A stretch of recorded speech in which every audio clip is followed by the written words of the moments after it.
Hello friends, welcome to smile talk paramedical channel. Friends, ಈ video ಮಾಡ್ತಾ ಇರುವಂಥದ್ದು ನಮ್ಮ DHI ಕೋರ್ಸ್ ಕಂಪ್ಲೀಟ್ ಮಾಡಿರುವಂಥ ವಿದ್ಯಾರ್ಥಿಗಳಿಗೆ ಈ ವಿಡಿಯೋ ಇರುತ್ತೆ. ನಾನು ಲೈವಲ್ಲಿ ಬಂದಾಗ ನನಗೆ ಒಂದು ವಿದ್ಯಾರ್ಥಿ ಪದೇ ನಮ್ಗೆ ಕೇಳ್ತಾ ಇರೋದು, ನಾನು DHI ಮೇಲೆ ಯಾವ ಕೋರ್ಸನ್ನು ಮಾಡಬೇಕು, ನಾನು ಪದೇ ಹೇಳಿದ್ದೇನೆ ಏನು ಮಾಡಬೇಕು ಅಂತ ಲೈವಲ್ಲಿದ್ದಾಗ. ಆದರೂ ಕೂಡ ಒಂದು ಸಪ್ರೇಟಾಗಿ ವಿಡಿಯೋನ ನಿಮಗೆ ರೀಪ್ರೆಸೆಂಟ್ ಮಾಡ್ತಾಯಿದ್ದೀನಿ. DHI ಕಂಪ್ಲೀಟ್ ಆದಮೇಲೆ ಓಕೆ, ನಿಮ್ಗೆ 108 ದಾರಿ ಹೇಳ್ಬೋದು. ನಿಮ್ಗೆ ಬೇರೆ ಯೂನಿವರ್ಸಿಟಿಯವ್ರು ಏನು ಹೇಳ್ತಾರಂದರೆ, ನೀನು BSc CBZ ಮಾಡ್ಬೋದಪ್ಪ ಅಂತ ನಿಮ್ಗೆ ಆಫರ್ ಕೊಡ್ತಾರೆ, ಹೌದಾ. ಆಮೇಲೆ ಇದರಲ್ಲಿ ಗದಗಲ್ಲಿರುವಂಥದ್ದು ಯಾವರು BPH ಆ್ಯಂಡ್ BSW ಎರಡೂ ಕೂಡಿ ಒಂದು ಕೋರ್ಸನ್ನು ಕೂಡ ಕೊಡ್ತಾ ಇದ್ದಾರೆ. ಓಕೆ, ಇದರ ಮೇಲೆ DHI ಮೇಲೆ ಅಂತ ಕೊಡ್ತಾ ಇದ್ದಾರೆ ಅವರು. ಈಕ್ವಲೆಂಟ್ ಹೇಳಿ ಕೊಡ್ತಾ ಇದ್ದಾರೆ, PUC ಈಕ್ವಲೆಂಟ್ ಅಂತೇಳಿ ಕೊಡ್ತಾ ಇದ್ದಾರೆ ನಿಮ್ಗೆ ಈಗ ಅವರು. ಯಾಕಂದರೆ ಎಜುಕೇಷನ್ಗೆ ಎಲ್ಲಿ ಕೂಡ ಪ್ರಾಬ್ಲಮ್ ಕ್ರಿಯೇಟ್ ಆಗೋದಿಲ್ಲ. Education is education. ಬಟ್ ಈ ಯೂನಿವರ್ಸಿಟಿದವರು ಏನು ನಿಮಗೆ BSW ಆಮೇಲೆ ಮತ್ತು ಯಾವುದು CBZ ಕೊಡ್ತಾ ಇದ್ದಾರಲ್ಲ, ಈ ಕೋರ್ಸ್ ನಾವು DHI ಮುಗಿದ ಮೇಲೆ, ಓಕೆ, DHI ಮುಗಿದ ಮೇಲೆ ನಮಗೆ ಇನ್ ಕೇಸ್ ಆಫ್ 10+2 ಅಂತ ಕನ್ಸಿಡರ್ ಆಕ್ಕತ್ತಂತ ನೀವು ಅದಕ್ಕೆ ಕೇಳಿದ್ದೀರಾ? ಯಾರು ಕೂಡ ಕೇಳಿಲ್ಲ. ನಾಳೆ ಗೌರ್ಮೆಂಟ್ ಜಾಬ್ ತೊಗೋಬೇಕಾದ್ರೆ ಏನು ಪ್ರಾಬ್ಲಮ್ ಆಗ್ಬೋದಂದರೆ, ನನಗೆ ಗೊತ್ತಿರುವಂಗೆ ನಾನು ಸ್ವಲ್ಪ ಹೇಳ್ತಾ ಇದ್ದೀನಿ ಅಷ್ಟೇ. ನೀವು ನನಗಿಂತ ಜಾಸ್ತಿ ನಾಲೆಜ್ ಇದ್ದವರು ಇದ್ದೀರಾ, DHI ಕಂಪ್ಲೀಟ್ ಮಾಡಿದವರು. ಏನಂದರೆ ಗೌರ್ಮೆಂಟ್ ಜಾಬಲ್ಲಿ ಏನು ಕೇಳ್ತಾರೆ ಅಂದರೆ 10+2 +3 ಅಂತ ಕೇಳ್ತಾರೆ, ಓಕೆನಾ. ಸೊ 10+2 +3 ಅಂತ ಕೇಳಿದಾಗ ನಮ್ಮ DHI PUCಗೆ ಸಮಾನಾಂತರನಾ? ಇದು ನನಗೂ ಕೂಡ ಕ್ವಶನ್ ಮಾರ್ಕ್ ಇರುವಂಥದ್ದು. 10+2 ಬರೋ ಸಮಾನಾಂತರನಾ ಇದು DHI? ಇದೊಂದು ಡೌಟ್ ಇರುವಂಥದ್ದು.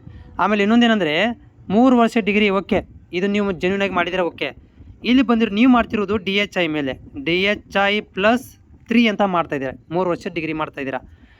ಗೌರ್ಮೆಂಟ್ ಜಾಬ್ ಸೆಲೆಕ್ಷನ್ ಮಾಡ್ಕೋಬೇಕಾದ್ರೆ ಅವ್ರು ಏನು ಕೇಳ್ತಾರಂತಂದರೆ, ಎನಿ ಡಿಗ್ರಿ ಆಗಿರಬೇಕು, ಅಂದರೆ PUC ಮೇಲೆ ಡಿಗ್ರಿ ಆಗಿರಬೇಕು ಅಂತ ಒಂದಷ್ಟು ಜಾಬಲ್ಲಿ ನೋಡಿದ್ರೆ. ಹಂಗೆ ಒಂದಷ್ಟು ಜಾಬ್ಗಳೇನೆಂದರೆ PUC ಪ್ಲಸ್ ಎನಿ ರಿಕಗ್ನೈಸ್ ಯೂನಿವರ್ಸಿಟಿಯಿಂದ ಡಿಗ್ರಿ ಆಗಿರಬೇಕು ಅಂತ ಕೇಳಿದಾಗ ನಮ್ಮ DHI ವಿದ್ಯಾರ್ಥಿಗಳು ಎಲಿಜಿಬಲ್ ಆಗದೇ ಇರ್ಬೋದು. ಯಾಕಂದರೆ DHI PUC ಈಕ್ವಲೆಂಟ್ ಅಂತ ನಾನು ಇನ್ನೂವರೆಗೆ ಕೂಡ ಕೇಳಿಲ್ಲ, ಓಕೆನಾ. ನೀವು ಅದನ್ನು ನನಗೆ ಆನ್ಸರ್ ಮಾಡಿ. ಆಮೇಲೆ ನಿಮಗೀಗ ಡೌಟ್ ಇರುವಂಥದ್ದು, ಮತ್ತು ನಾವೇನು ಮಾಡಬೇಕ್ರಿ ಅಂತ ನೀವು ಪದೇ ಕೇಳಿದ್ರೆ, ನಿಮ್ಗೆ ಒಂದೇ ಒಂದು ಆಪ್ಷನ್ ಇರೋದು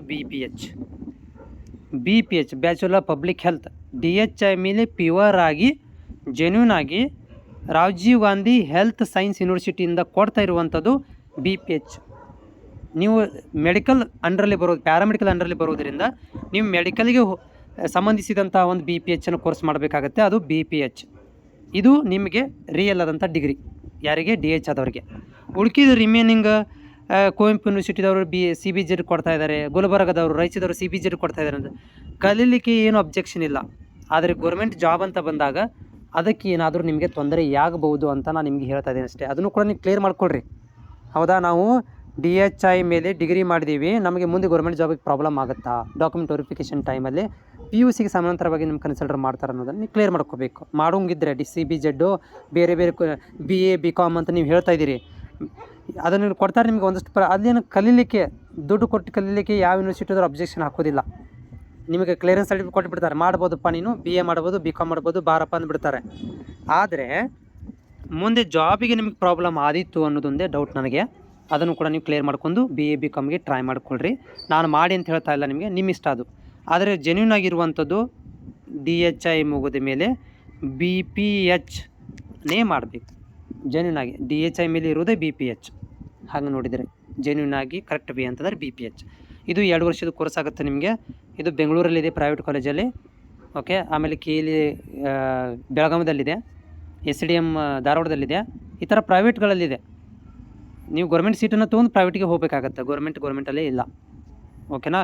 ಸೊ ಆಮೇಲೆ ನಾನು ಲಾಸ್ಟ್ನೇದು ಒಂದು ಅನಿಸಿಕೆ ಹೇಳಿಬಿಡ್ತೇನೆ ರೀ, ಆ್ಯಸ್ ನನ್ನ ಸ್ಟೂಡೆಂಟಾಗಿ.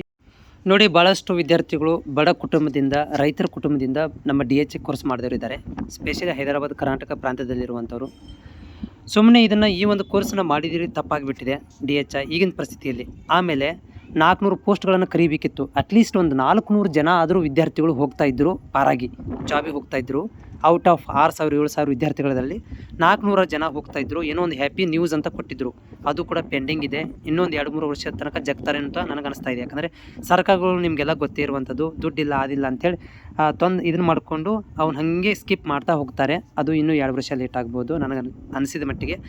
ಬೇಗ ಆದರೆ ತುಂಬ ಒಳ್ಳೆಯದು. ಈ ಸಂದರ್ಭದಲ್ಲಿ ನೀವು ಈ ಕೋರ್ಸ್ಗಳನ್ನು ಮಾಡಿ ಸುಮ್ಮನೆ ತೊಂದರೆಗೆ ಒಳಗೆ ಮಾಡ್ಕೊಳ್ಳೋದು ಬದಲಿ DHIನ ಇಷ್ಟಕ್ಕೆ ಸ್ಟಾಪ್ ಮಾಡಿರಿ. ಇದರ ಮೇಲೆ ಯಾವುದನ್ನು ಕೂಡ ಯೋಚನೆ ಮಾಡೋಕ್ಕೆ ಹೋಗಬೇಡ್ರಿ. ಹಂಗೇನಾದ್ರು ಮಾಡೋಂಗಿದ್ರೆ SSLC ಮೇಲೆ ಮತ್ತು ಬೇರೆ ಯಾವುದಾದ್ರೂ ಟೆಕ್ನಿಕಲ್ ಕೋರ್ಸ್ಗಳನ್ನು ಶಾರ್ಟ್ ಟರ್ಮ್ ITIಗಳನ್ನು ಮಾಡಿ, ಏನು ತಪ್ಪಿಲ್ಲ. ITIದಿಂದ ಚೆನ್ನಾಗಿ ಸ್ಯಾಲ್ರಿನೇ ಮಾಡ್ತಾಯಿದ್ದಾರೆ ವಿದ್ಯಾರ್ಥಿಗಳು, ಜಾಬನ್ನು ಮಾಡ್ತಾಯಿದ್ದಾರೆ.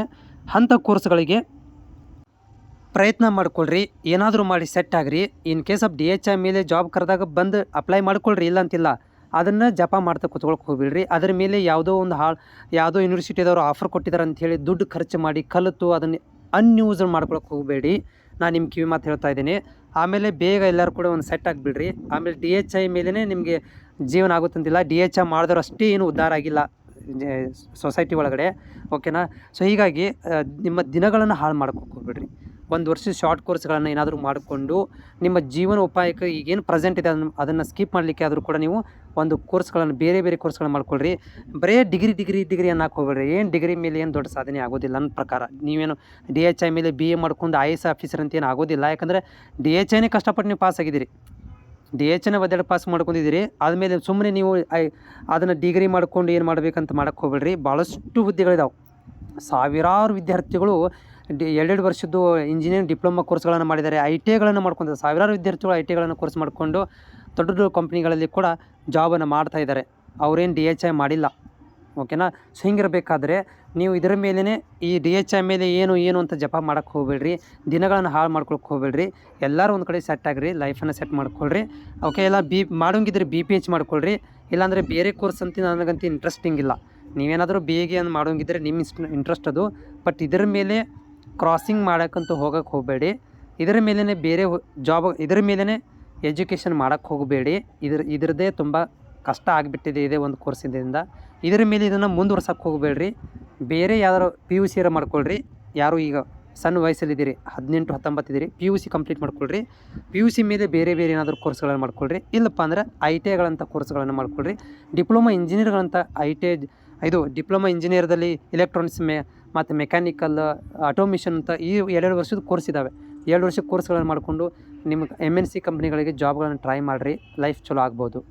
ನಾನು ಇಷ್ಟು ಹೇಳಿದ್ದೇನೆ ಅಷ್ಟೇ. ಮುಂದೆ ನಿಮಗೆ ಬಿಟ್ಟಿರುವಂಥ ವಿಷಯ.